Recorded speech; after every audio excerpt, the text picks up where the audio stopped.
What's going on, guys? Welcome back to another Motovlog episode. I know it's been a while since I put one of these out, but you know, life happens, and I've been you know, having some shit going on in life and trying to figure some stuff out.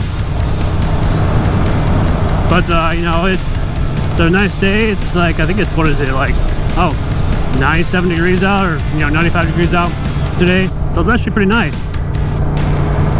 Surprisingly, it doesn't feel as hot as it normally would around 95 degrees. I don't know, maybe my body's just getting used to the hot weather now. Anyways, I know I haven't put out any Motovlog episodes for a while. I've been trying to figure some stuff out, you know, while living here. And you know, as I've mentioned before, this area sucks for the job market.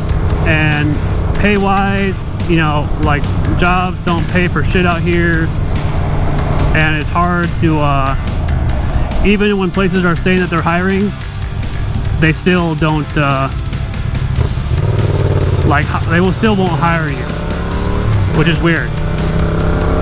Because like I said, I've applied for like tons of like warehouse jobs out here, and I get rejected and denied from them all the time, and it just makes no sense, because I've never had this problem when I lived in Washington. But anyways, you know,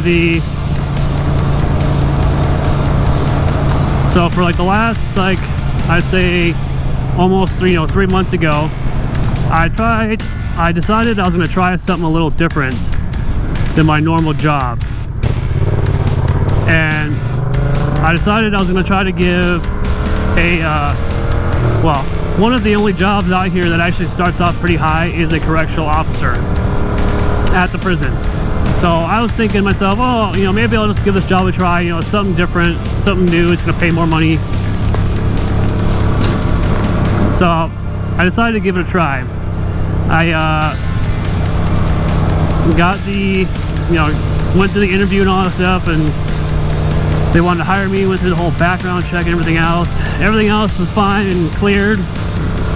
And so then for 2 months, I was going through the academy, the Correctional Officer Training Academy, for 2 months, and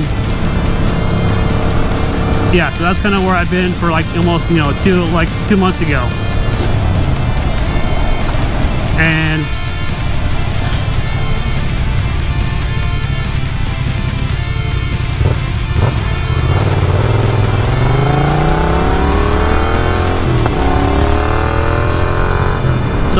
So with that job, you know, you have to go through training for 2 months, which is, you know, 8 weeks long. And here I'm thinking to myself, you know, I've watched, you know, some of the shows about, you know, correctional officers and stuff, and thinking to myself, oh, you know, I don't think it's not that bad. You know, I think I can do it. You know, if, you know, people smaller than me, like in size wise, stature wise, like if they can do it, you know, I can do it, kind of thing. So I kind of went into it with that mentality, and you know, going through the academy for 2 months, and there are some days where I'm thinking to myself, oh yeah, you know, I can totally do this, you know. And there's some days where I'm thinking, is this even the job that I want? Like, this doesn't even sound very fun at all. It doesn't sound like the kind of job that I want to do. And I didn't realize how much went into being a correctional officer.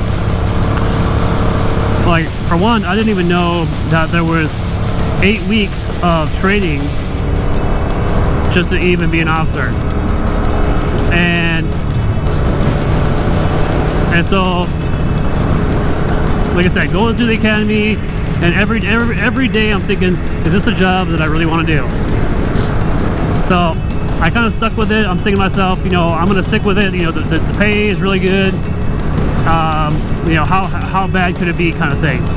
And with every day passing, you know, we'll get like an instructor that'll come in, and they'll teach us a certain class or whatever, and they'll give us their side of the stories of, you know, working in the prison. And a lot of the instructors have been there for, you know, 10, 15 years, you know, in that range. And so I'm thinking, okay, well, you know, if this person can do it, I can do it, kind of thing. I kind of just tried to keep that mentality And so yeah, fast forward, you know, a couple weeks, and you know, we get to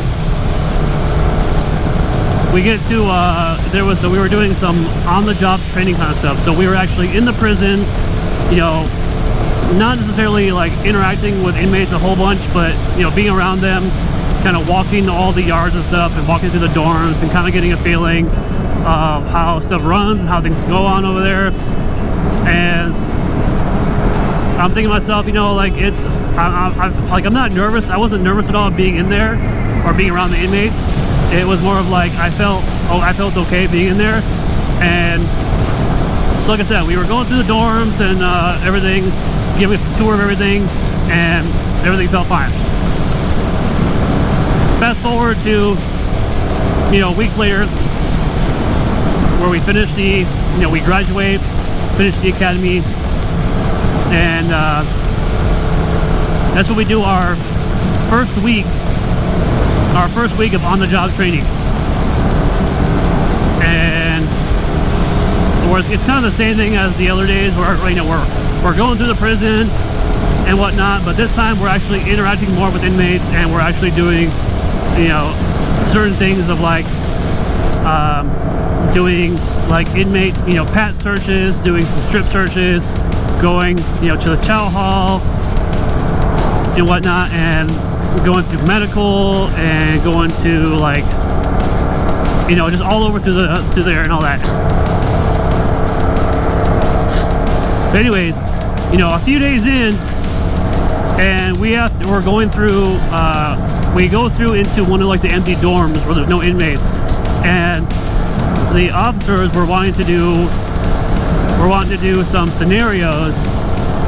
And so I'm thinking to myself, oh shit, this is like, I don't really want to do this kind of thing. And so we go through some of these scenarios of what could happen in the dorms and whatnot. And you know, one of the scenarios was like, oh, if there's like two inmates fighting in a bathroom, right? And then you notice this, so you kind of go in there, you kind of go in towards the bathroom, and you want to, you know, break up the fight and all that. But then you have, you know, say they don't want to stop fighting kind of thing. And then you have to, you know, you have to try to, you know, engage and try to get them to, you know, de-escalate the situation. And then you, like, all the inmates that are behind you are watching, right? So if something goes down to where, like, they don't like something or whatever, or if they don't like an officer, you are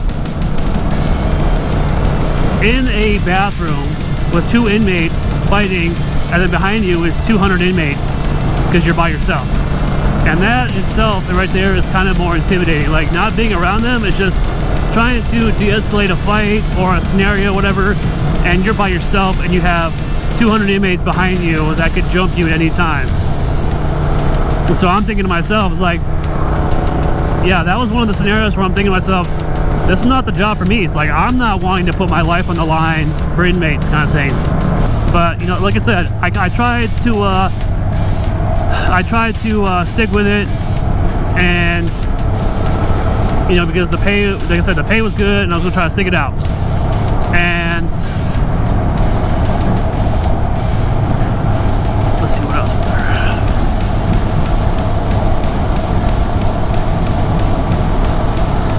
You know, there was another scenario that was, say you're on transport duty and you are transporting an inmate, you know, to the hospital or whatnot, and say that guy's in a gang or wasn't a gang or whatever, and then like a rival gang member sees him out in public or whatever, and the inmate is obviously handcuffed, and say the rival gang member like was trying to shoot him, you know, trying to kill him or whatnot. They want us to jump in the way of the bullet, you know, pretty much take a bullet for an inmate. And I'm thinking to myself, no, I ain't fucking doing that. I ain't gonna get shot over an inmate. But to them, it's our obligation or whatever they call it, to protect the inmate.